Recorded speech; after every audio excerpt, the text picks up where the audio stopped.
DreAllDay.com. You are now tuned in to the show where you learn the discipline to show up day after day to do the work, the confidence to put yourself out there boldly and authentically, and the mental toughness to continue showing up, doing the work, putting yourself out there, even when the success you've expected to achieve is yet to be achieved. And on top of all this, you get a huge dose of personal initiative, which is the go-getter energy that moves all of us to go and make things happen instead of waiting for things to happen. Then what we do is we put all this together. What we do here, we put all this together into one streamlined process. We have codified our entire system. You can follow from top to bottom. We wrote a book on the subject. We have a university, and you're listening to the daily masterclass that is called Work on Your Game. My name is Dre Baldwin, also known as Dre All Day, and welcome to the show. And today's topic, as I already told you, we are going into volume 3 of my counterintuitive beliefs. I've already explained exactly what this is and why it is. If you didn't hear yesterday's episode, then go back and listen to that one first so you understand why I'm even talking about this. And if you didn't hear episode 936, where I first did my first version, my first batch of counterintuitive beliefs, you'll get it there. Again, any of you creators out there or brand builders, if you don't have any counterintuitive beliefs, why are you publishing? You are taking up space and you're getting in the way. You're telling us things that we already believe. You got to give people something that they haven't heard before in order to get their attention. That is my belief, but that's not one of the counterintuitive ones. Let's get straight into it. Point number 1, counterintuitive beliefs, volume 3. Number 1, nobody credits luck when they are accepting praise and taking credit for their own success, but luck matters a lot. Why is this a counterintuitive belief? Because when people are asked about their success, how did you create your success? What are some of the things that you did to make it?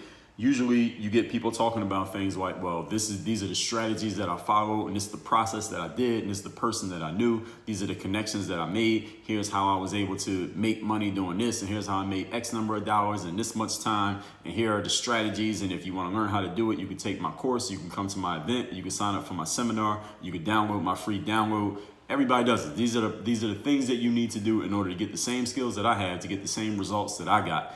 And listen, even I am guilty of that on some levels. I tell you, you want to learn the mental tools that I developed, then get the Bulletproof Mindset course in Work on Your Game University. Get the book for free at mirrorofmotivation.com. There are plenty of ways that I codify my knowledge and put it out and allow other people to be able to access it and teach you how to apply it to what you do, even if you're not doing the same things that I'm doing. However, most people who become publicly noted for their success, and the public can be a small group, it could be your communities. A public can be you worldwide famous. The public can be your followers on social media.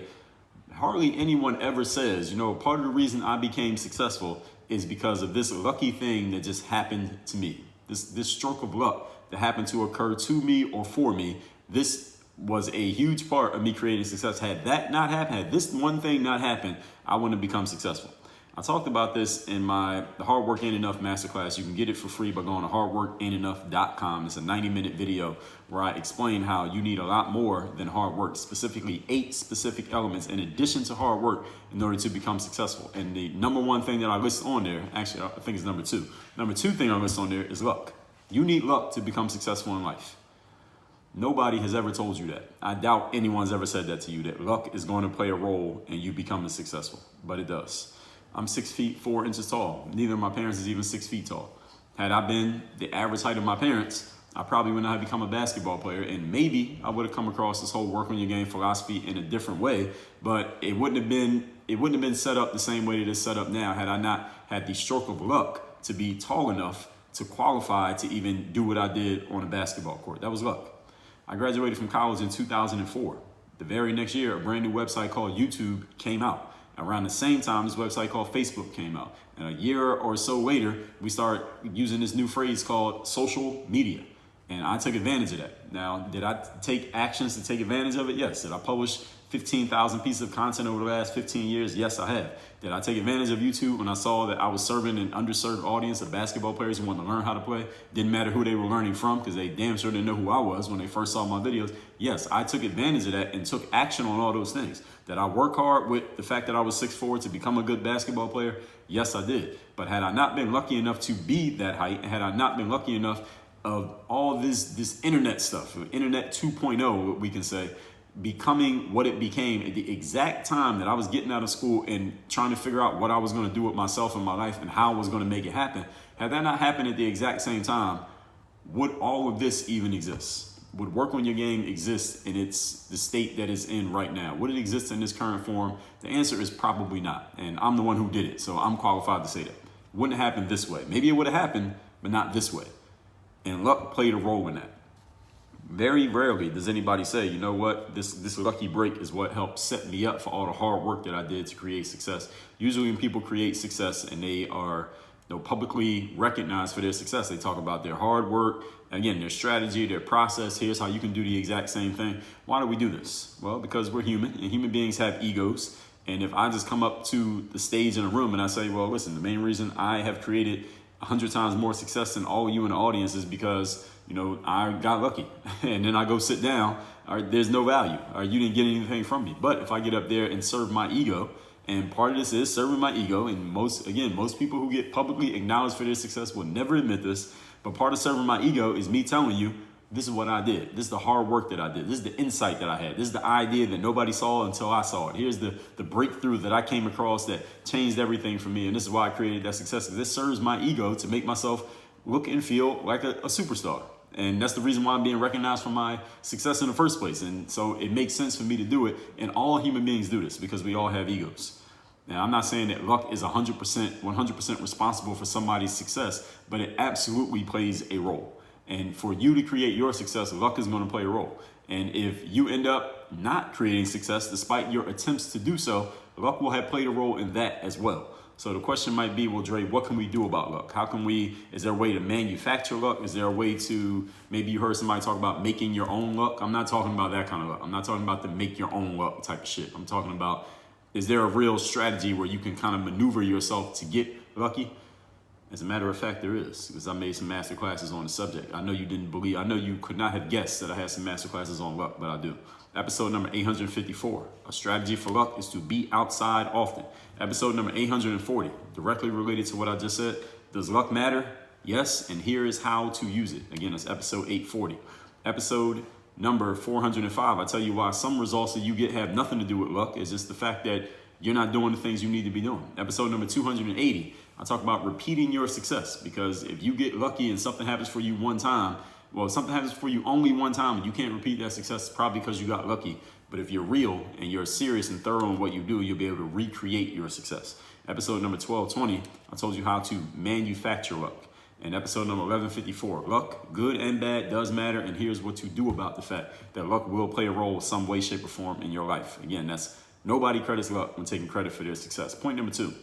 Today's topic, I'm giving you my counterintuitive beliefs. This is volume 3 of X, however many I decide to do of these. Point number 2, many of your favorite success principles, for many of your favorite success principles, the opposite of them is also true. So many of the things that people tell you to become successful, if you were to flip it around, that can be just as accurate. For example, somebody says you need to work really hard to become successful. That is true. Hard work is a factor in success. But there are also cases in life where working less actually creates more success for you than more hard work would create for you. Now, where would that be? Any of you who lifts weights, they tell you in weightlifting, less is more. When you lift less weights, not less overall like the heaviness of the weight, but you spend less time in the weight room doing fewer lifts and fewer repetitions, and maybe go to the gym even not as much as you went before. Spend more time resting and sleeping, allowing your body to recover than you spend actually in the gym pumping iron. Your muscles actually get bigger, and they get bigger faster. Why is this? Because less is more sometimes in life. Sometimes you don't need to just keep doing more and more and more. Sometimes you need to do less. There are times in life when a short book of 60 pages has more impact on you than a long book of 500 pages. Because that 60 pages says everything that needs to be said. And then any of you who knows anything about the traditional publishing industry, you know that a lot of times a book contract is set for an author to write a certain number of words. But let's say for example, when I wrote my book, Work on Your Game, the contract was for 65,000 words. Now I went and wrote the first draft of the manuscript, was 150,000 words. In other words, I wrote damn near 3 times as many words as the contract said. So we spent an entire year editing that book down from 150 down to the finished product, which was about 65,000 words. But most authors, I won't say most, let's say many authors aren't as prolific when it comes to creating as I am. So many authors might have an idea that is about 20,000 words of value. But the traditional publishing industry is going to give them a contract that says we need you to write 65,000 words. So they're going to take their 20,000 words of value and they have to stretch it to 65,000. So 2/3 of the content in that book is complete garbage, worth absolutely nothing. It's just filler material, just so it can fill the pages, so that the book is big enough and heavy enough that with the distribution costs and the printing costs and the shipping costs and how much the publisher is going to be able to charge and a retail price, that's the reason why they need the book to be 65,000 words and they wouldn't publish a book at only 20,000, even though the actual useful content is only 20,000 words. The whole point is this: there are times in life when doing more is not better. There are times in life when doing less is actually better than doing more. So the whole thing, do more, work harder, grind harder, try harder, nobody cares, work harder, that is not always true. The inverse can also be true. Now, I'm not saying that the basic one is not, but I'm saying the inverse can also be true. So don't live your life by these hard and fast rules that you heard some principle and you think you need to just follow it at all times. I already told you in yesterday's masterclass about hard work beats talent when talent doesn't work hard. We know that's bullshit. I've already explained to you that's bullshit in so many different ways. But I want you to understand something, that can be true. Hard work can beat talent. Let me tell you when hard work can beat talent. Hard work beats talent when the talent levels are relatively equal. Now, if you and I are pretty close in terms of our natural ability, in terms of our skills, and we're in the same place doing the same thing, and I work harder than you, I'm probably going to beat you. Why? Because the talent levels are not so, the difference between my talent and your talent is not so great that you can't afford to do the work, right? That you can afford to not do the work, rather, is a better way of saying it. So if we got two guys who are equally skilled at something, but one of them is working a lot harder, yeah, they're probably going to end up with better results because the talent levels have basically canceled each other out. But if the talent gap between one entity and another is wide enough, or no matter how much hard work the losing side is doing, they're not going to win. That's just the way that it works in life. Talent gap is wide enough. All that hard work does absolutely nothing for you. There's another one that says, people say quitters never win and winners never quit. Maybe. It's not... See, somebody may have drilled into your head, and I would think in the world that we're in now, in this generation, that maybe people aren't still throwing these phrases out there, but I'm going to assume that maybe people are. And people tell you, well, never quit. Once you start something, you don't finish it until you get to the end of it. Or you want to, if you're a quitter, quitters are losers, and you feel bad about yourself because you're quitting on something, or you're giving up on something, or you started something and it's not getting the results that you want, and you're like, man, I'm just done with this. I don't want to do this anymore. How do I know? Am I wrong for quitting? Am I wrong for giving up on something? Listen, there are many people in life who have become great successes only because they are doing something which they could never have gotten to had they not quit the thing that they were doing before. For example, before I started playing basketball, I played baseball. For several years, I was playing on baseball teams. Like, this is young kid rec league baseball, and I mean, it's not like it was some significant, major league baseball training program, grooming program, anything like that. But imagine if I'd taken those same years that I was playing baseball and put them into basketball. Maybe I would have become a better player sooner, and maybe my career would have been even better than it was had I not spent all that time playing baseball. Luckily, I quit baseball early enough.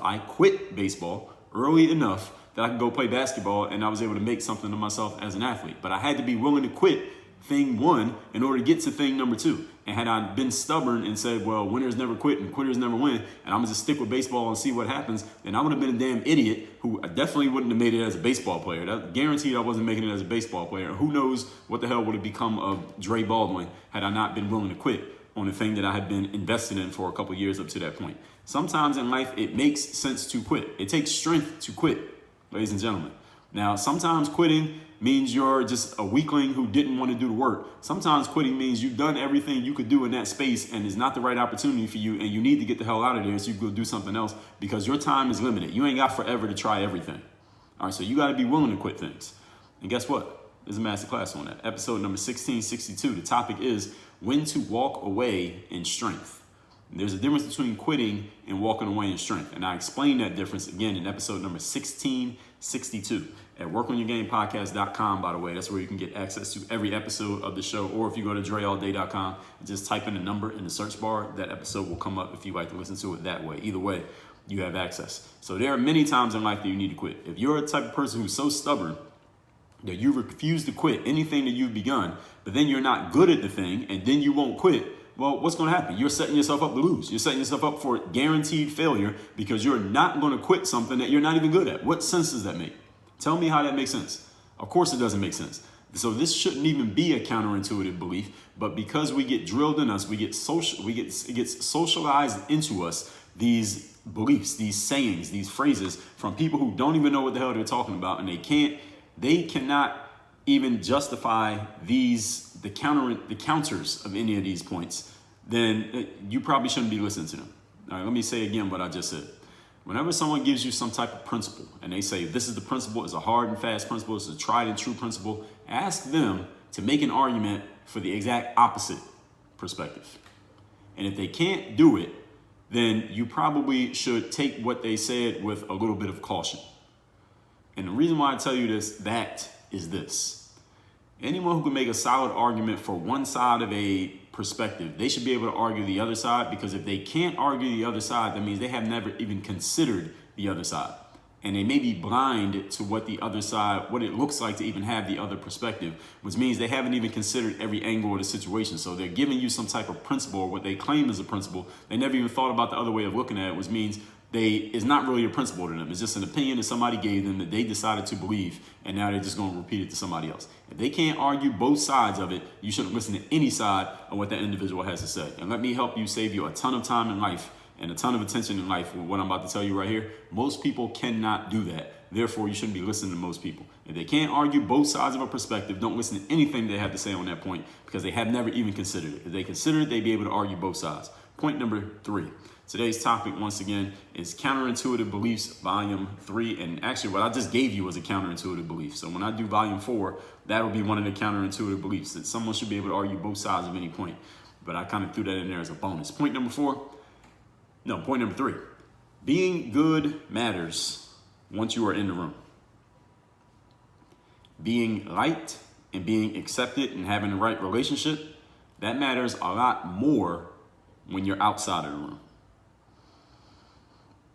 You follow what I just said there? How good you are, how hard you work, how much skill you have, all of that, even how much talent you have. Talent sometimes can overcome a lack of relationships ability if you have enough talent. But when you have game, you know you're good at what you do, but people haven't recognized it yet, that matters a lot. Once you're in the room and people are paying you attention and they're looking at you and giving you a chance to show what you can do. It matters once you get your shot. But until you get your shot, you know what matters more than being good? You know what matters more than having game and having skill? It's who you know, what relationships you have, and your ability to maneuver politically. That matters a whole lot more when nobody knows you.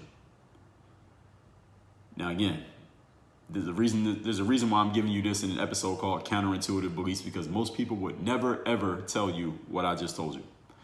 When I was trying to get on playing professional basketball, I knew I had game. I knew I had talent. I knew I could jump high and make a jump shot and play defense and grab rebounds and do all those things. But here's the thing, that didn't matter. It didn't matter to any professional team in the world. You know why it didn't matter to them? Because they didn't know who the hell I was. And I was not connected with, I was not affiliated with anybody who they did know. And until I solved that problem, getting myself connected with somebody who they knew, it did not matter how much game that I had. But as soon as I got connected with somebody who was connected in that world, then my game mattered. And the person I got connected with in the sports world, we call them an agent. An agent does the same thing that a modeling agent or an acting agent or a literary agent does. They're basically the go-between between the people who want jobs and the people who have the jobs. But until you connect with the go-between, until you connect with that middleman, the connect, the plug, it doesn't matter how much game you got. Does everybody agree? If nobody knows you, it doesn't matter that you have game. Of course it doesn't matter. No. Now, once people know you, does it matter how much game you have? Yes, that's the only thing that matters once they know who you are. But if they don't know you, then it doesn't matter. And here's a little secret. Most people in the world's problem is that nobody knows them. It's not that they don't have game. It's not whether they have game or not. It's that nobody knows who the hell they are because they have failed to sell themselves. More people have an issue with not being able to sell themselves than have an issue of not having skill. Now, there are a lot of people out here who ain't got no skill, but there's more people who don't know how to sell. And there are several people who have both problems. They have no skill and they can't sell. That might be the reason why they can't sell, because they ain't got no skill. So they know if somebody sees them, they're going to be garbage. But the whole point is this. You got to get in the room first. Okay, getting in the room is your first order of business. Once you're in the room, then you can focus on, all right, let me make sure everybody can see my game. But if nobody is recognizing that you even exist, then the fact that you have game, no, it doesn't quite matter yet. I remember listening to Kanye's first album. On the last song on his first album, he talks about how he was making beats and somehow he maneuvered his way in getting connected with some people at Rockefeller Records, which was the home of Jay-Z, who was the biggest guy in rap music at the time. And Kanye gets to he produced some records that ended up going on Jay-Z's classic album, The Blueprint. And while Kanye is in the studio with a bunch of people from Rockefeller and he's doing his producing thing, he just interrupts the whole conversation, tells everybody, like, yo, I can rap too. Y'all should listen to me rap. And he's like, all right, let's see what you can do. And they were looking at him like he's crazy because he was the producer. And the producer's like, I can rap. And this is way before it was normal for a producer to be rapping. Even to this day, a lot of producers don't rap. But then Kanye goes and spits a rap. And people said it's cool, but nobody was really paying Kanye West any mind. But the whole point is this, and this is Kanye who told that story. The whole point is nobody ever would have paid any attention to Kanye as a rapper or even given him a chance to try to rap if he hadn't gotten himself in the door with his ability to produce beats. Kanye West did not get known through rapping. He got known through producing. And then once he was in the room off of his producing, that was his money skill. The producing was his money skill. Then he started rapping. And then he got better at rapping over time, but he got in the door with the thing that worked for him. That's politics, people.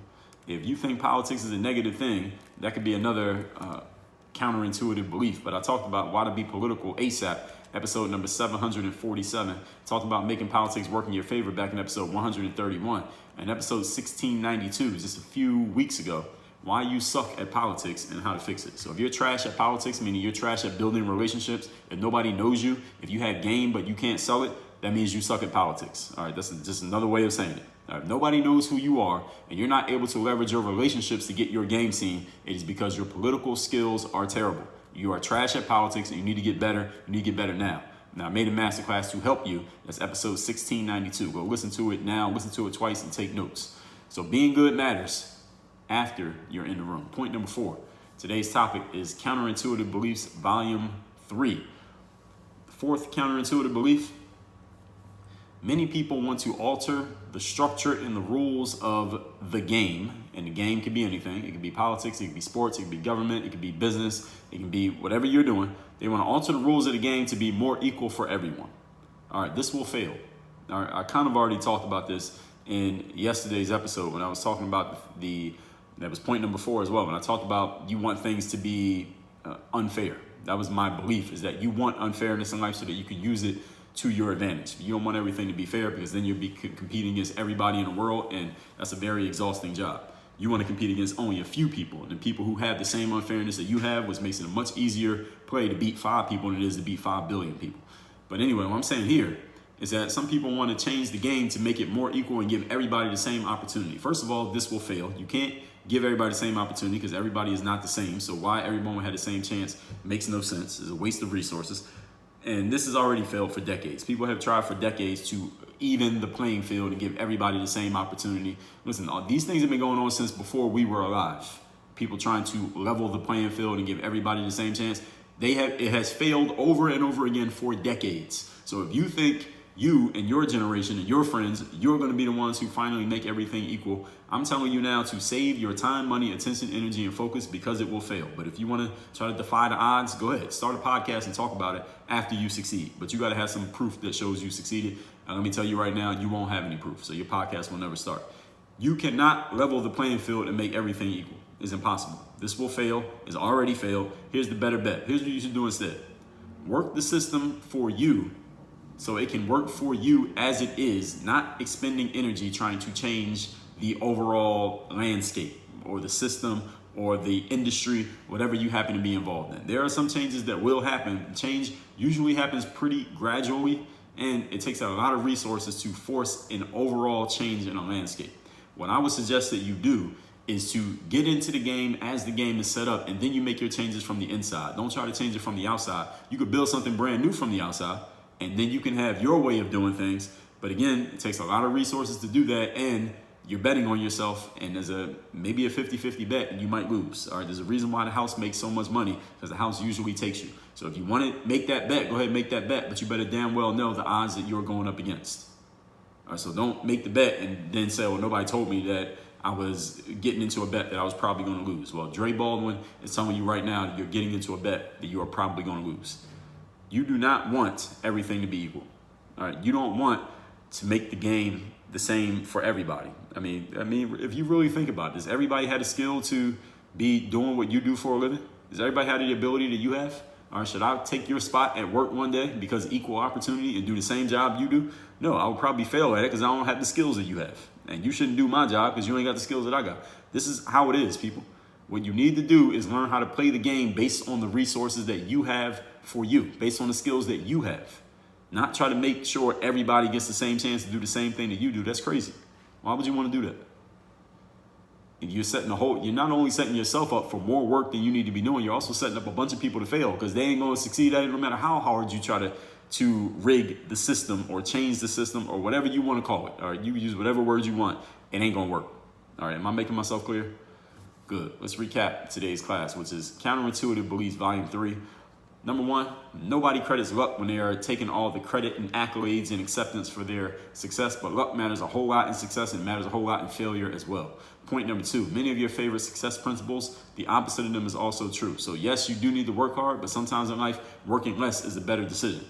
Yes, hard work can beat talent, but only when the talent levels are equal. Otherwise, if the talent gap is wide enough, it doesn't matter how hard you work, you will not win. Somebody tells you quitters never win and winners never quit. Sometimes in life that's true, but sometimes in life, the quitters are the smartest people in the room because they realize when they're in the wrong place, they're on the wrong train, they get off that train and they get on a different train. If you're not willing to quit something that is clearly not working, your dumbass is going to be the one who wastes your whole life doing something you shouldn't have been doing in the first place. Point number 3, being good matters only once you're in the room. If you're not in the room, what matters more than being good are your political skills, how many people know you, like you, trust you, and have a relationship with you. That gets you in the room. Your skill keeps you in the room. So do not think that just because you have game that somebody is supposed to recognize you. That will not happen. That is a failing strategy. Point number 4, many people want to alter the structure and rules of the game in order to be more equal for everybody. This is a failing idea. This has already been tried for decades. It has been failing for decades. If you think you're going to be the one who comes around and changes the world, don't tell me, don't tell anyone that nobody told you that this is a big waste of your time, money, attention, energy, and focus. The better bet is to work the system to work for you as it currently is, and then you can make whatever changes you want to make from the inside, or you can try to create something new from the outside if you want. But remember, you are betting on yourself, and betting on yourself is bad advice. I already told you that yesterday. If you're going to bet on yourself, you at least better set yourself up to win with a bet with the odds tilted in your favor, not a 50-50 bet, which is a bad business move. All that being said, in Work on Your Game University, we got 12 courses and more on the way where I lay out to you the entire mindset foundation of Work on Your Game philosophy. You get the whole Work on Your Game system, all of our courses. You get to join our membership community. You get daily text messages from me where I keep you sharp, focused, and on point. I mean, what more could you ask for? There's a lot more that I didn't even mention there, but I ain't gonna take up all your time here today. Go to workonyourgameuniversity.com and let's get you started. Work on your game. Dre all day.